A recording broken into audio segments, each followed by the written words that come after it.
ሰላምታችን በያላችሁበት ድረስ የተወደዳችሁ የብላክ ላይን ሚዲያ ቤተሰቦቻችን የዕለቱን የረፋድ አዳዲስ መረጃዎችን እናስደምጣችኋለን። የአማራ ፋኖ ሰበር መግለጫ ሰጥቷል። ስለ አስደናቂው የደብረ ታቦር ውጊያ ዝርዝር መረጃ ይዘናል። ባህር ዳር ዙሪያ ስለተሰራው ጀብድም በቆይታችን እንነግራችኋለን። የተሰዋውን አርበኛ ጀብድም ታዳምጡታላችሁ። አገዛዙ ስለፈጸመው አረመኔነትም በቆይታችን እናነሳለን። ውድ የብላክ ላይን ሚዲያ ቤተሰቦቻችን አብራችሁን ስትሆኑ እነዚህን መረጃዎች በዝርዝር እናስደምጣችኋለን። ሰናይ ቆይታ። ከአማራ ፋኖ ብሔራዊ ንቅናቄ የተላለፈ የምህረት አዋጅ። አረመኔው የብልጽግና አገዛዝ የአማራን ሕዝብ ህልውና አደጋ ላይ ለመጣል የጀመረውን ጦርነት ለማሳካት ይችል ዘንድ በርካታ አረመኔያዊ ተግባራትን ሲፈጽም መቆየቱ ይታወቃል።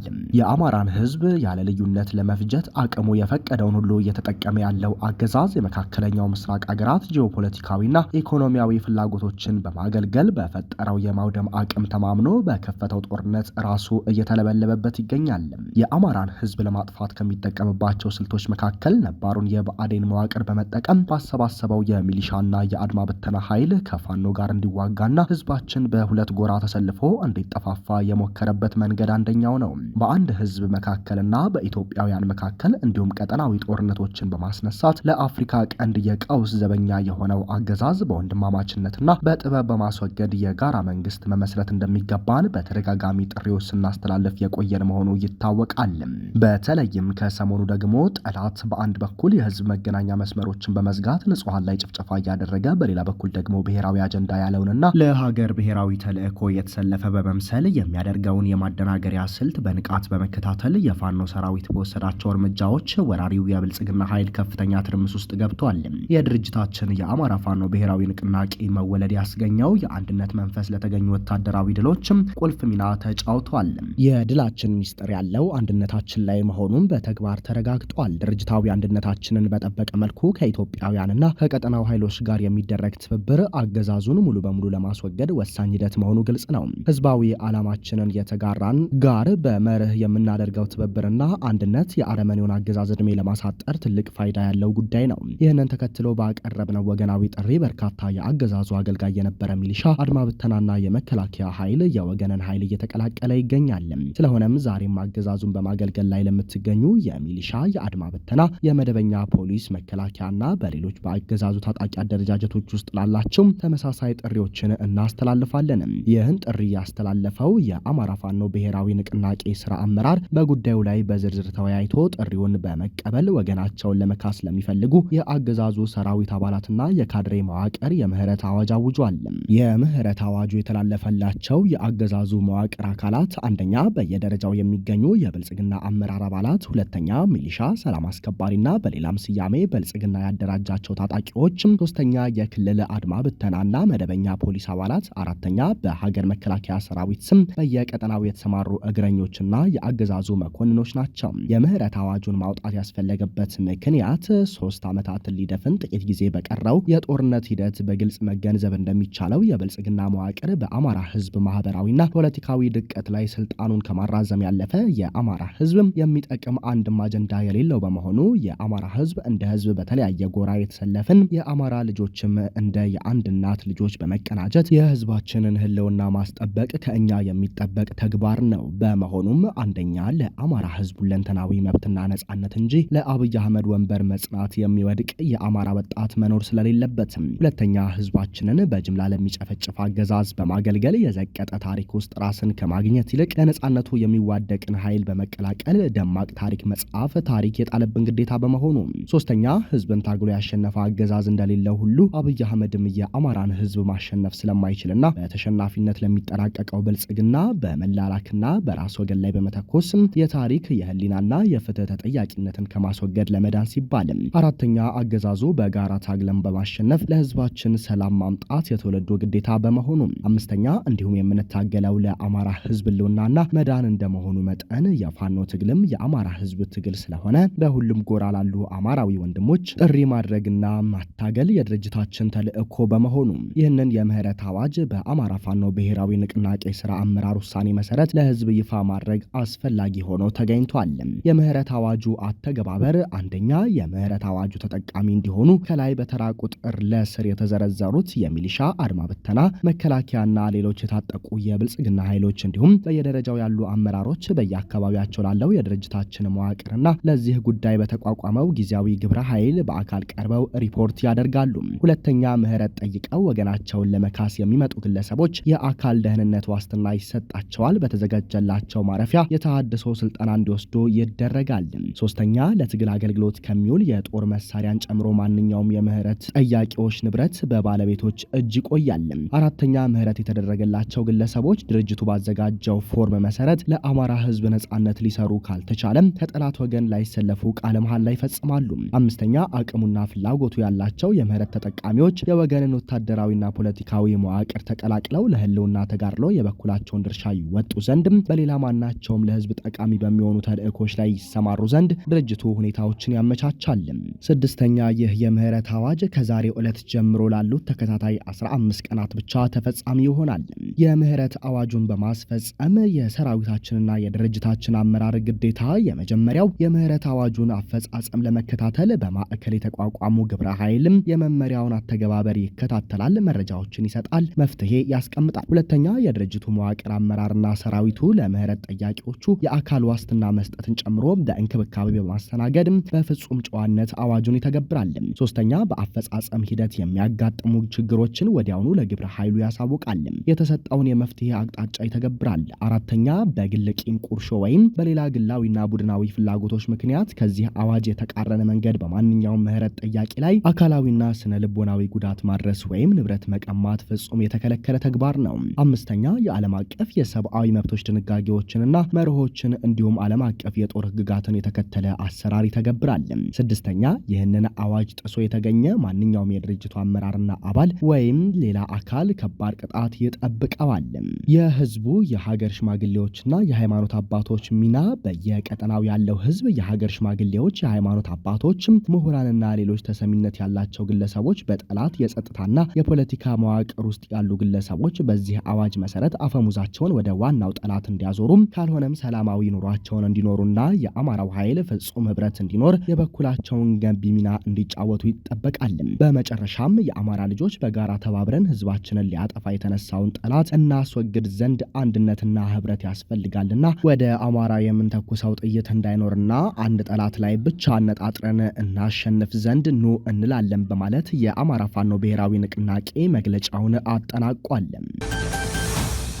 ታላቅ ትንቅንቅ የተደረገበት የደብረ ታቦር ውጊያ በአስደናቂ ድሎችና ጀብዶች የታጀበ ነው። የአገዛዙ አራዊት ሰራዊት ለማንበርከክ የአማራ ፋኖ ብሔራዊ ንቅናቄ በላይ እዝ ሜጀር ጀነራል ባንታ ባታ አንደኛ ኮር ለየካቲት 4 ቀን 2018 ዓ.ም የተጠና እቅድ ሲያዘጋጅ ሜጀር ጀነራል ባንታ ባታ ተወርዋሪ ክፍለ ጦርና የጉና ክፍለ ጦር ገብረ መስቀል ብርጌድ አካል የሆነችው ጣይቱ ሻለቃ በጋራ የውጊያ ዋዜማ ከ4 ሰዓት ጀምሮ ሌሊቱን የደብረ ታቦር ከተማ ቁልፍ ቦታዎችን ተቆጣጥረው ያለ ተኩስ የአገዛዙ ወታደሮችን ሲያፈራርስ አድሯል። ውጊያውንም ከማለዳ እስከ ጠዋቱ 3 ሰዓት ተኩል ደብረ ታቦር የከተመው የአገዛዙ ታጣቂ በአባታቸው ውባንተ ሰይፍ ሲያናፍጡት አርፍደዋል። ከጠዋቱ 3 ሰዓት ከ20 በኋላ የበላይ እዝ ግዙፉ ጉና ክፍለ ጦርና የጠቅላይ ግዛቱ ክፍለ ጦሮች በመናበብና የውጊያ ቀጠናዎችን በመከፋፈል ጠላትን ሲያብረከርኩ ውለዋል። ከቀኑ 6 ሰዓት ተኩል ገደማ ጀምሮ የአምስተኛ ኮር ሰራዊት በአርበኛ ሻምበል ሙሉ ሰውና አርበኛ ግዛቸው አሌ የውጊያው አካል ሆኗል። በውጊያው ተሳታፊ የሆኑ የበላይ እዝና ጎንደር ጠቅላይ ግዛት እዝ ክፍለ ጦሮች ሜጀር ጀነራል ባንታ ባተ ተወርዋሪ ክፍለ ጦር፣ ጉና ክፍለ ጦር፣ አምስቱም ብርጌዶች፣ የእቴጌ ጣይቱ ክፍለ ጦር የተወጣጣ ሰራዊት፣ የጀነራል ፈንታ በላይ ክፍለ ጦር የተወጣጣ ሰራዊት፣ የተራራው ራስ ጉና ክፍለ ጦር የተወጣጣ ሰራዊት፣ የአጼ ኢያሱ ክፍለ ጦር የተወጣጣ ሰራዊት፣ የዞዛምባ ንጉስ ክፍለ ጦር የተወጣጣ ሰራዊት፣ የጋፋት ክፍለ ጦር 01 ሻለቃ ታሪኳን በወርቅ የደም ቀለም የጻፈችው የነበልባሉ ፎገራ ክፍለ ጦር አካል የሆነችው ክርስቲያን ታደለ ብርጌድና ነበልባሉ ክፍለ ጦር የተውጣጡ አካላት ከወረታ እስከ ዓለም ሳጋ የሸፈኑ ነበሩ። የአገዛዙ ዙፋን ጠባቂ ቅጥረኞች ከ13 ወረዳ የነበረው የአድማ ብተና ሚሊሻ ፖሊስና ከሁሉም ወረዳ የተሰባሰበው ከሃዲ ወዶ ገብ ነው። ከቀኑ 5 ሰዓት ተኩል ጀምሮ ደግሞ በመጀመሪያው ዙር ከባህር ዳር የመጣ 250 በላይ መከላከያ፣ 200 በላይ አድማ ብተናና 60 በላይ ወዶ ገብ ከሃዲ የጸዳሉ አጃቢዎች ከ2 ዙ 23 2 ዲሽቃ 120 ሞርተር ይዞ የመጣ በመቀጠል ከባህር ዳር የመጣው 54 ተሽከርካሪ መከላከያ 3 መድፍ 2 ታንክ ከ17 ዲሽቃዎች ሶስተኛ ዙር ከአርኖ ጋር ነው በ10 ተሽከርካሪ የመጣውን መከላከያ አራተኛ ዙር ከአዲስ ዘመን የመጣውን አድማ ብተና ተሰልፏል። የበላይ እዝና ጎንደር ጠቅላይ ግዛት እዝ በጋራ በስፋት የመጣውን የአገዛዙን አራዊት ሰራዊት መደበኛ ውጊያ ገጥመውት ውለዋል። አገዛዙ የሰራቸው የኮንክሪት ምሽጎችም ተሰባብረዋል። ተስፋ የቆረጠው የአብይ አህመድ ፋሽስት አገዛዝ ለደብረ ታቦር ከተማ 7 ድሮኖችን መድቦ ውሏል።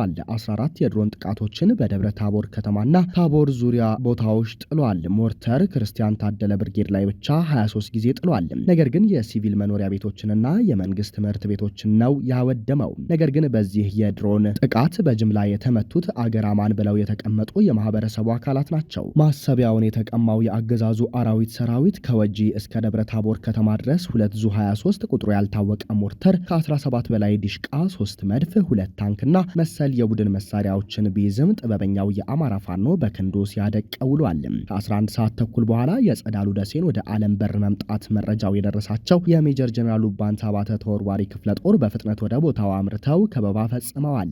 ጸዳሉ ደሴን መከላከያው ወደ ባህር ዳር እንዲያመልጥ ሲያደርጉ ራሳቸው ዋጋ ከፍለዋል። ምሽት 1 ሰዓት ጸዳሉ ደሴ ከመማረክ ያመለጠበት መዳኛ ሰዓቱ ሆኖ ተመዝግቧል። ከደብረ ታቦር ሙያና ቴክኒክ እስከ ፋርጣ ወረዳ ዙሪያ የነበረን ምሽግ በቅንጅት ተሰባብሮ የአገዛዙን ምርኮና ሎጂስቲክ የማረከው የፋኖ ቅንጅትም ከተማው አደባባይ እስከ አንደኛ ፖሊስ ጣቢያ በመዝለቅ ከፍተኛ ትንቅንቅ በማድረግ የጠላትን አንገት አስደፍቶ ተቁሶታል። የሁሉም ኮሮች ቅንጅት የተሞላበት ይህ ውጊያ ከወይብላ ምሽግ እስከ ኢየሱስ ድባቅ ሲመታ ማረሚያ ቤትን እንደ መማፀኛ የነፍስ አውጭኝ የሞት ሽረት ትግል ሲያደርግ ውሏል። ጠላት በድሮን የታገዘ ውጊያ በማድረግ በንጹሃን ቤት ንብረት ላይ በከፍተኛ ሁኔታ ጉዳት እንዲደርስ አድርጓል። በዚህ አውደ ውጊያ ከፍተኛ የሰው ኃይል ምርኮ ሙትና ቁስለኛው የሆነበትና ለቁጥር የሚያስቸግር የትጥቅና የተተኳሽ አይነት ገቢ የተደረገበት ነበር። ደራ ሐሙሲትም ከአገዛዙ አራዊት ሰራዊት በትናንትናው ዕለት 1 ዲሽቃ ከ115 በላይ ክላሽና 1 ኦባማ ሙሉ የክላሽና የዲሽቃ ተተኳሽ መማረካቸው ይታወሳል። በተመሳሳይ ከትናንት የተረፈውን 1 ክላሽ በጠዋቱ ሐሙሲት ከተማ ላይ ማርከውታል። የአዋበል ወረዳ ስልጠናና ክህሎት ምክትል ኃላፊ አዲሱ አለምነህ በተገደለበት ውሎ 206ኛ ኮር 34ኛ ክፍለ ጦር ድል ተቀዳጅቷል። በአማራ ፋኖ ብሔራዊ ንቅናቄ ቴዎድሮስ እዝ በሉማሜ ከተማ ከሌሊቱ 6 ሰዓት በተፈጸመ ድንገተኛ መብረቃዊ ጥቃትም የአዋበል ወረዳ ስልጠናና ክህሎት ምክትል ኃላፊ የነበረው አዲሱ አለምነህ በ206ኛ ኮር 34ኛ ክፍለ ጦር በተወሰደበት እርምጃ በመኖሪያ ቤቱ ተገድሏል። ድንገተኝነትን በማሳካት በጨለማ ካድሬውን በቦምብ ያጋኙት 34ኛ ክፍለ ጦር ከቀኑ 9 ሰዓት እስከ 12 ሰዓት ደግሞ በጃማ ከተማ ባደረጉት ለአስጨራሽ ትንቅንቅ የአረመኔውን ሰራዊት ደባቅ በመምታት 12 ከባድ ቁስለኛ ከ25 በላይ አስከሬን ለጠላት አሸክመውታል። ከደብረ ማርቆስ ደጀን ባለው አውራ ጎዳና መሃል በምትገኘው ስትራቴጂካዊ ከተማ በሆነችው ሉማሜ ከተማ በሌሊት አስደናቂ ኦፕሬሽን የፈጸሙት የ34ኛ ክፍለ ጦር ነበልባሎችም ከምሽቱ 12 ሰዓት በሉማሜ ከተማ በመሸገው ጠላት ላይ በከፈቱት አውደ ውጊያ እስከ ምሽቱ 2 ሰዓት ተፋልመው ጠላትን አነባብረውት ወጥተዋል። በሉማሜ ሚካኤል ቤተክርስቲያን አቅራቢያ በተደረገው ውጊያ በርካታ ጠላት የተደመሰሰ ሲሆን የአረመኔው ሰራዊት የከተማዋን ወጣቶች እያፈሰ ይገኛል። በምዕራብ አማራ ቀጠና ቴዎድሮስ እዝ 102ኛ ኮር የአደረጃጀት ስራውን ባጠናቀቀ ማግስት በርካታ የወረዳዎችንና ቀጠናዎችን ከአገዛዙ ሰራዊት ነጻ ማድረጉን አረጋግጧል።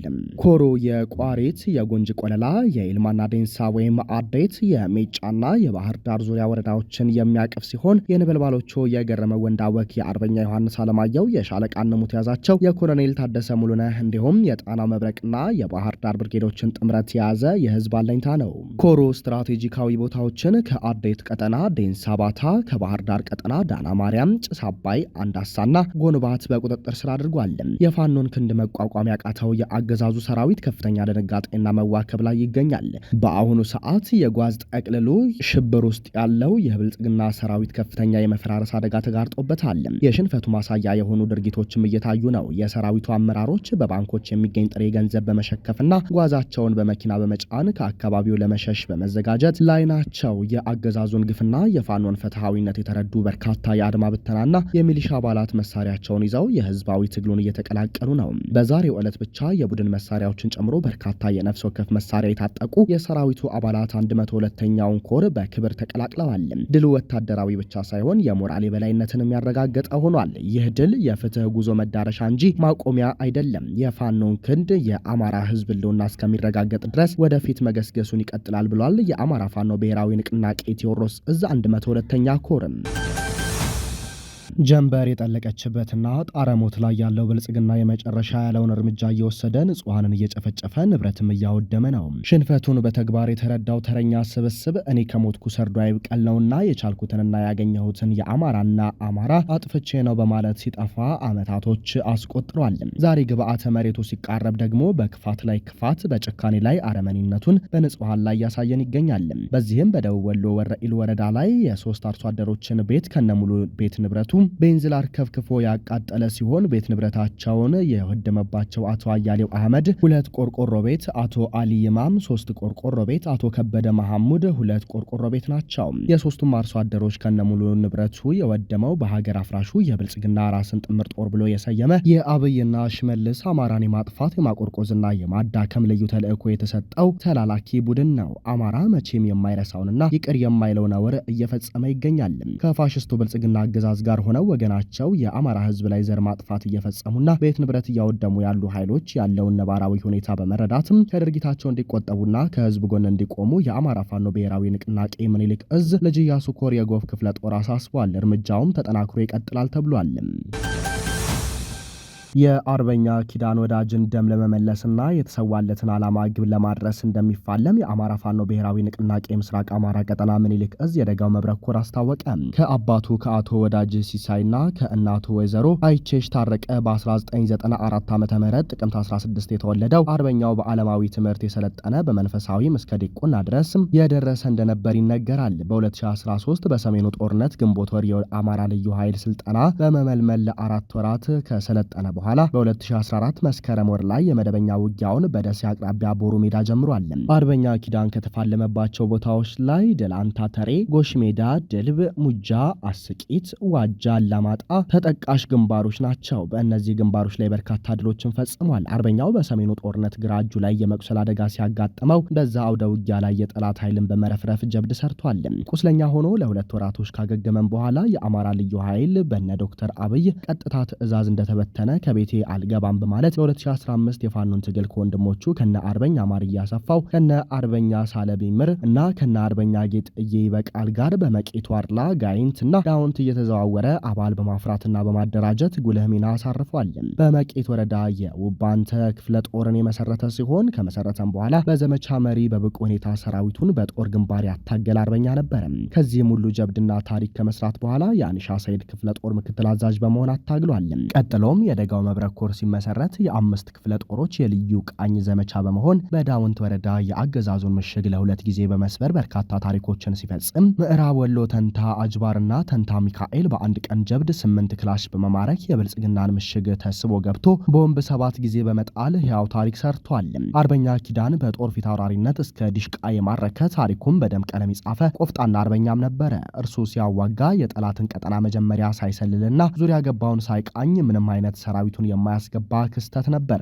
የኪዳን ጦሮች ከራሳቸው በላይ የሚወዱት መሪያቸውም ነበር። አርበኛው በመጨረሻም ይህንን ሁሉ ታሪክ በአማራነት ኩራት ሲፈጽም ከቆየ በኋላ በ25 ዓመቱ በጀግንነት ሀገር አጥፊዎችን በማጽዳት ላይ እያለ ተሰውቷል። ኮሩ የእሱን ጀግንነት በትውልዱ ላይ እንደሚያስቀጥልም ገልጿል። ውድ የብላክ ላይን ሚዲያ ቤተሰቦቻችን የሰዓቱ መረጃ ይህንን ይመስላል። ጤና ይስጥልን።